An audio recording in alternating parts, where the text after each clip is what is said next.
Hey folks, Lee Smith, Spouses Buying Houses.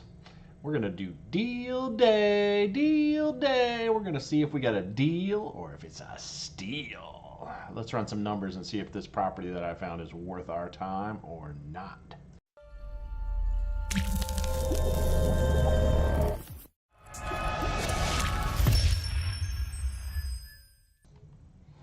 All right, let's do a case study. This is a case study on a property that I found on Facebook. This is an advertisement guy is trying to sell property. I'm going to assume that he's a wholesaler, but his ad is incredibly badly written, and yet I saw 2 or 3 people responding to his ad that they're interested and all this sort of stuff. But let's run the numbers and let's see if it's even worth trying to get a hold of this guy, right?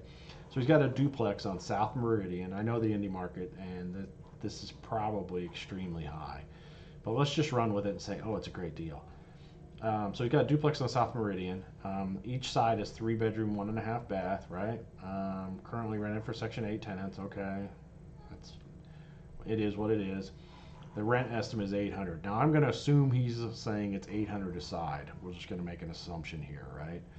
All right, so let's run with his numbers. I mean, it's a horrible ad. He doesn't give any information, no picture, so we have no clue what the property status is. But let's just run the numbers and see if it's even worth calling this guy, okay? All right, so supposedly he's getting $800 a side, so that's $1,600 a month, right? He wants 120 grand. I'm gonna put that in, right? It's probably gonna cost $1,000 to buy it because you got to pay the closing costs, renovation and costs. Let's say it's 5 grand, right? Because there's gonna be deferred maintenances and stuff like that. Usually I would say 2 or 3 grand.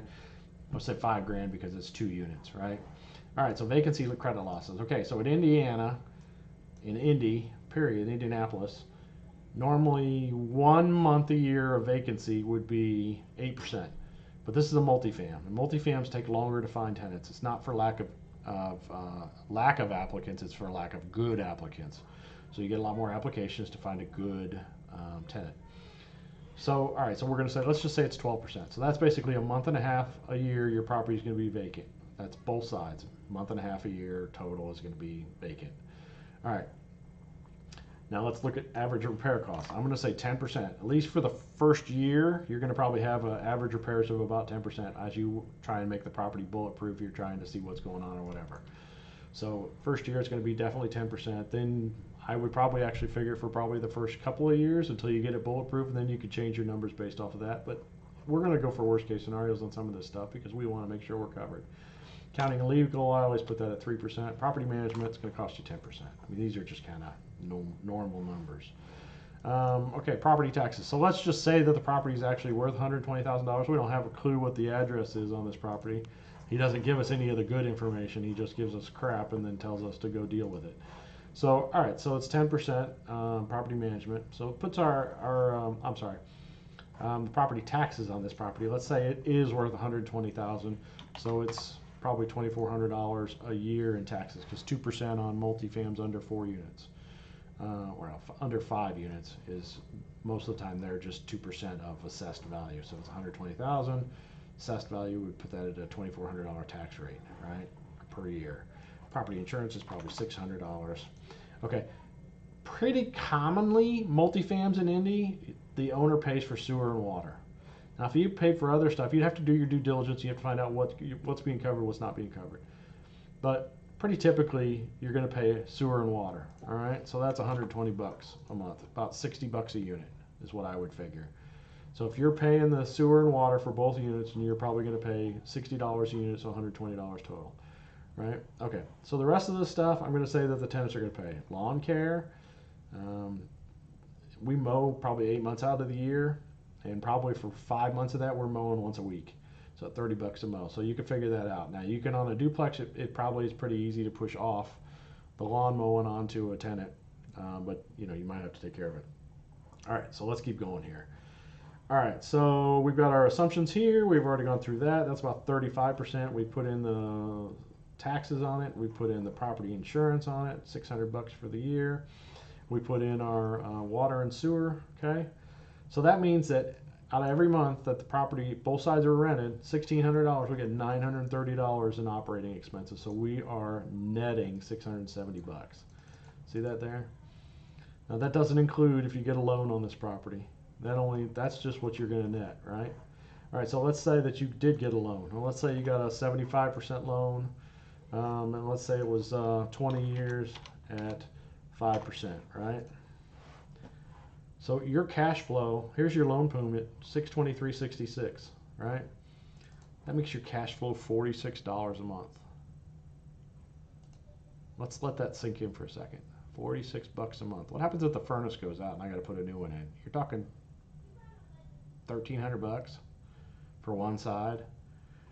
Our annual maintenance and repair costs are only 1,900. So, you know, I wouldn't count on all that being there for the whole year for one furnace. But, you know, maybe you can get away with some of that. But still, let's say you got half of it paid for. So 600 of it got paid by this maintenance and repairs costs. So you still got 600 bucks come out of that 50 bucks a month. That's 2 years, right? My number's right? Yeah. All right, so let's just, the way it sits right now, without even, if you just paid cash for this thing, you're looking at about a 6%, 6.38% return. Is that a good return? To me, it's not a good return on a multifam, but maybe to you it is. Maybe it's a good return. In Indiana, it's not a good return on a multifam. Let's just, for grins, I would say I would want at least 12% on a multifam in Indy. To get that kind of return, $66,000 is the max. That's my all-in price that I could pay for this house to get a 12% return. Follow me? All right, now let's just look at, this is our cash on cash return. This is after our debt service. How much of a return are we getting? So we're getting, just by putting in the, whatever it is, 25%, we put 25% down, we're only getting a almost not even a 2% return on our money based off of this. If we had a loan, we're only getting almost, 1.77%. So this, to me, this is just not a deal. But maybe it would be to you, but not to me. There's lower hanging fruit. I mean, shoot, for my basis is $126,000. For that kind of money, I could buy 3 single-family houses that are all 10 to 12%, and they rent faster and everything else. So to me, this is not a deal. So I don't even need to call the guy.